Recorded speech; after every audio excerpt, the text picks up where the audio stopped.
Welcome to Pharma Quality Academy. If you like the content, subscribe the channel and press the bell icon to get regular updates.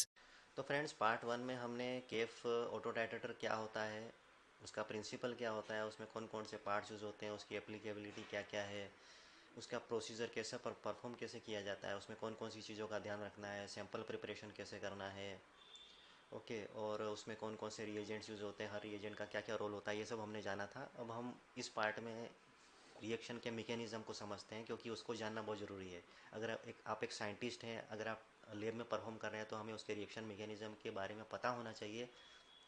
अगर आपको उसका basic background, उसका reaction mechanism पता होगा, तो उसमें कोई भी प्रॉब्लम्स आएगी तो उसको आप इजीली ट्रबल शूट कर सकेंगे। तो आइए चलते हैं, इसके रिएक्शन मैकेनिज़्म को समझते हैं, और साथ में केफ रिएजेंट के एडवांटेजेस और लिमिटेशंस क्या क्या है वो भी हम इस वीडियो में जानेंगे।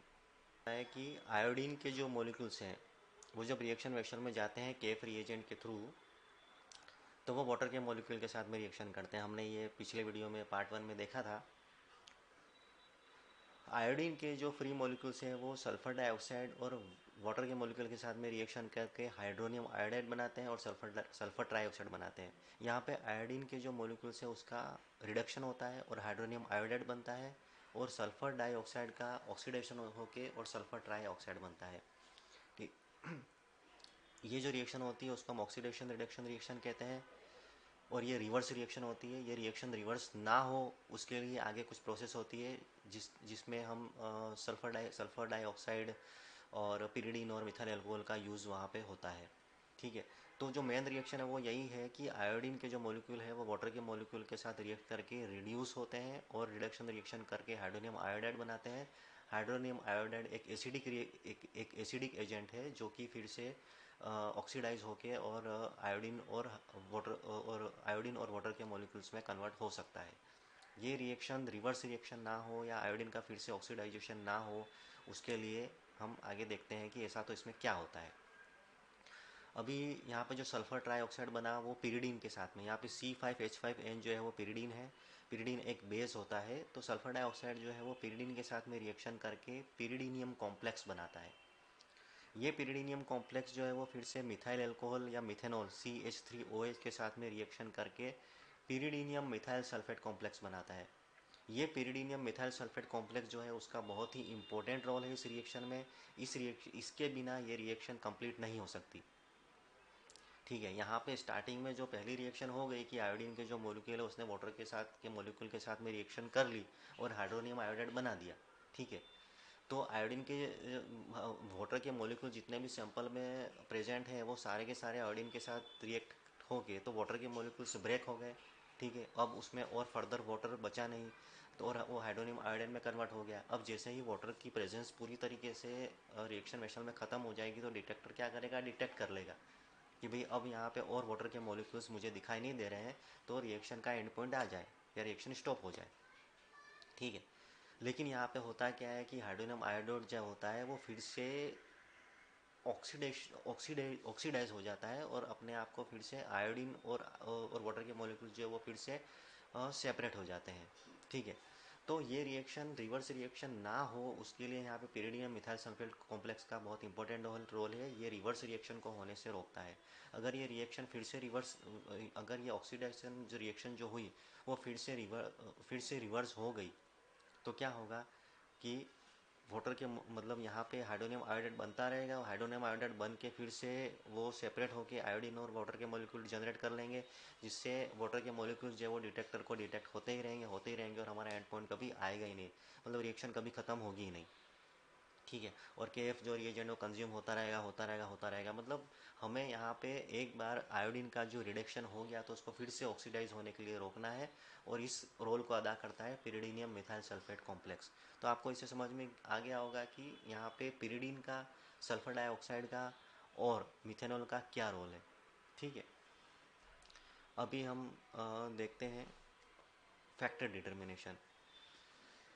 अभी जब भी हम केएफ ऑटो टाइट्रेशन परफॉर्म करते हैं, सैंपल का वाटर कंटेंट डिटरमाइन करते हैं, उसके लिए हम वॉल्यूमेट्रिक रिएजेंट के रूप में क्या यूज़ करते हैं, केएफ रिएजेंट को यूज़ करते हैं। ठीक है। अब जो वॉल्यूमेट्रिक रिएजेंट होता है उसकी पोटेंसी हमें पहले से डिटरमाइन करनी होती है, लेकिन ये केएफ रिएजेंट हम वेंडर से ऑर्डर करते हैं, बाहर से आता है रिएजेंट, उसकी पोटेंसी वेंडर के द्वारा पहले से लिखी हुई होती है, जो कि 5 mg/ml होती है। ये 5 mg/ml का मतलब क्या होता है कि केएफ रिएजेंट का 1 ml जो है वो वाटर के 5 mg के साथ में रिएक्शन करता है। केएफ रिएजेंट का जो 1 ml है वो सैंपल में प्रेजेंट वाटर के 5 mg के साथ में रिएक्शन करेगा। मतलब अगर सैंपल में 50 mg वाटर अवेलेबल है तो 10 ml केएफ रिएजेंट कंज्यूम होने वाला है, बराबर। अभी यहाँ पे 5 mg/ml जो है वो तो वेंडर की दी हुई पोटेंसी है, लेकिन जब भी हम सैंपल परफॉर्म करेंगे उसके लिए केएफ की बोतल ओपन करेंगे, उसको एम्बर कलर बोतल में भरेंगे, फिर हम रिएक्शन करेंगे। उस दौरान कई सारी रिएक्शन में कई सारे चेंज होते हैं। सैंपल ये जो रिएजेंट है उसमें कुछ ना कुछ डिटोरिएशन हो सकता है, वो एनवायरनमेंट से मॉइस्चर एब्जॉर्ब कर सकता है, वो लाइट की प्रेजेंस में डिग्रेड हो सकता है, तो उसकी पोटेंसी में माइन्यूट चेंजेस होते हैं। ठीक है, तो हमें एक्चुअल पोटेंसी इसकी डिटरमाइन करनी ज़रूरी होती है, इसीलिए हम इसका जो एक फैक्टर जो है वो डिटरमाइन करते हैं। ये फैक्टर जो है वो डे के स्टार्ट में हमें डिटरमाइन करना होता है और फिर ये पूरे दिन के लिए एप्लीकेबल होता है। लेकिन हम दूसरे दिन आके फिर से अगर वाटर कंटेंट हमें डिटरमाइन करना है सैंपल का, तो उसके पहले हमें फिर से केएफ का फैक्टर डिटरमाइन करना होगा, या फिर जब हम केएफ की नई बोतल यूज़ करते हैं तब भी हमें उसका फैक्टर डिटरमाइन करना ज़रूरी होता है। ओके। अभी केएफ का फैक्टर डिटरमाइन करने के लिए कौन सा यूज़ करते हैं, तो इसके लिए या तो सोडियम टार्ट्रेट यूज़ होता है या फिर वाटर यूज़ होता है। सोडियम टार्ट्रेट तब यूज़ होता है जब हमें 1% या उससे कम का वाटर कंटेंट डिटरमाइन करना हो। ऐसे सैंपल के लिए सोडियम टार्ट्रेट से हम फैक्टर डिटरमाइन करते हैं, क्योंकि हाईली एक्यूरेसी के साथ में रिजल्ट देता है। और वाटर से हम तब फैक्टर डिटरमाइन करते हैं जब 1% से ज़्यादा का सैंपल के अंदर वाटर प्रेजेंट हो, उस केस में हम वाटर से। तो जब भी हमें ऐसा सैंपल लेना है जिसके अंदर वाटर कंटेंट जो है वो 1% से कम है, तब हम सोडियम टार्ट्रेट से हमें फैक्टर डिटरमाइन करना ज़रूरी होता है। ये फैक्टर जो है वो हम ट्रिप्लिकेट में डिटरमाइन करते हैं, और जो तीनों जो रिजल्ट है उसके हमें आरएचडी देखनी होती है। वो आरएचडी हमेशा 1% से कम होनी चाहिए। अगर वो आरएचडी 1% से ज़्यादा हुई तो हमारे जो रिजल्ट्स है वो प्रॉपर नहीं है, हमें उसको डिस्कार्ड करके फिर से फैक्टर डिटरमाइन करना पड़ेगा। अभी हम यहाँ पे कैलकुलेशन देख लेते हैं। कैलकुलेशन जो है वो कैफ ऑटो टाइट्रेटर है, इसलिए यहाँ पे ऑटोमेटिकली कैलकुलेशन होती है। सारे जो डेटा है वो ऑटोमेटिकली इंस्ट्रूमेंट में फीड होते हैं। खाली हम इसको समझ लेते हैं। अगर हम मैनुअल टाइट्रेशन करेंगे तो इस तरीके से कैलकुलेशन होगी, लेकिन हमें यहाँ पे कोई कैलकुलेशन नहीं करनी है, जस्ट हम अंडरस्टैंड कर लेते हैं। सबसे पहले यहाँ पे बी आर जो लिखा है वो ब्यूरेट रीडिंग है। ब्यूरेट रीडिंग जो है वो ऑटोमेटिकली कैप्चर होती है इंस्ट्रूमेंट से। फैक्टर जो है वो हमने डे के स्टार्ट में जो फैक्टर निकाला है वो ऑटोमेटिकली इंस्ट्रूमेंट में फीड होता है, वो यहाँ पे आके एफ की जगह पे प्लेस हो जाता है। 100 जो है वो कांस्टेंट है, वो फिक्स होता है। 1000 है वो कांस्टेंट है, वो फिक्स होता है। वेट जो है वो यहाँ पे सैंपल का वेट है जो हमने वेइंग बैलेंस से डिटरमाइन किया है, तो ये हमें मैन्युअली फीड करना होता है। ओके।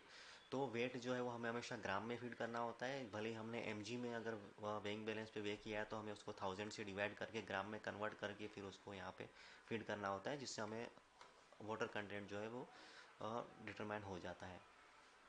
ओके। अभी हम गैप वाटर टाइटर के एडवांटेजेस और लिमिटेशंस देख लेते हैं। एडवांटेजेस क्या है कि एक्सट्रीमली एक्यूरेट मेथड है, हाईली स्पेसिफाइड मेथड है। मतलब यहाँ पे स्पेसिफिसिटी क्या है कि यहाँ पे सिर्फ और सिर्फ वाटर, जो आयोडीन की जो मॉलिक्यूल है केएफ रिएजेंट में, वो वाटर के साथ रिएक्ट करके वाटर कंटेंट को ही डिटरमाइन करते हैं। सैंपल में कोई और सॉल्वेंट होगा तो उसके साथ में वो रिएक्ट ही नहीं करेंगे, उसकी क्वांटिटी वहाँ पे डिटरमाइन होगी ही नहीं, वो स्पेसिफिकली वाटर को ही डिटरमाइन करते हैं।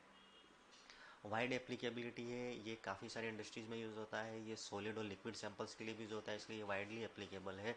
मेथड जहाँ जहाँ जिस जिस कंपनी में जिस जिस इंडस्ट्रीज़ में वाटर कंटेंट डिटरमाइन करना है सैंपल में, वहाँ पे इसकी उपयोगिता है।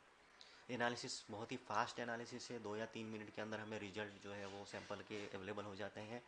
ऑटोमेशन कैपेबिलिटी है, हम यहाँ पे मैनुअल टाइट्रेशन भी कर सकते हैं, लेकिन इसकी स्पेशलिटी क्या है कि हम इसको ऑटो टाइट्रेटर के द्वारा ऑटोमेटिक टाइट्रेशन परफॉर्म करते हैं, और जो हाईली एक्यूरेट मेथड है और हाईली फास्ट मेथड है, जहाँ पे एरर के चांसेस कम हो जाते हैं और रिएक्शन जल्दी परफॉर्म होती है।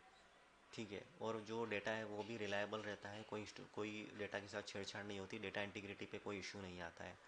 लिमिटेशंस क्या है कि यहाँ पे सॉल्वेंट जो सैंपल जो होता है उसके अंदर अलग अलग टाइप के सैंपल होते हैं, तो कुछ सैंपल ऐसे हो सकते हैं जिसमें कोई ऐसे रिएक्टिव कंपाउंड हो सकते हैं जो रिएक्शन के साथ में इंटरफेरेंस पैदा करें।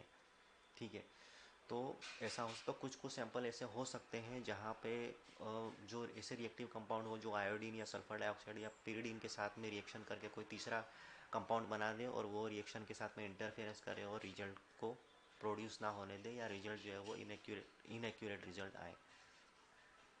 सॉल्वेंट इफेक्ट यहाँ पे होता है कि ये ज़्यादातर जो हमारे सैंपल्स होते हैं वो मिथेनॉल में डिजोल्व होते हैं, इसलिए यहाँ पे हम मिथेनॉल को ही सॉल्वेंट के रूप में यूज़ होते हैं। लेकिन कुछ सैंपल ऐसे होंगे जो मिथेनॉल में डिजोल्व नहीं होते हैं, तो ऐसे सैंपल्स के लिए ये मेथड जो है वो एप्लीकेबल नहीं है या सूटेबल नहीं है।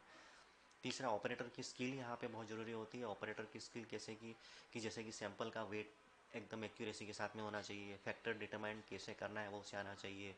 ठीक है, उसके बाद में सैंपल जब हम रिएक्शन वेसल में ट्रांसफ़र करते हैं तो वो ट्रांसफ़र ठीक से हुआ है या नहीं है, इंस्ट्रूमेंट का ऑपरेशन कैसे करना है वो उसे आना चाहिए, फैक्टर डिटर्मिनेशन कैसे करना है वो पता होना चाहिए, सैंपल को फाइन सैंपल कैसे क्रश करना है, सैंपल को क्रश करने के बाद तुरंत उसे रिएक्शन वेसल में डालना है, नहीं तो वो मॉइस्चर एब्जॉर्ब कर लेगा।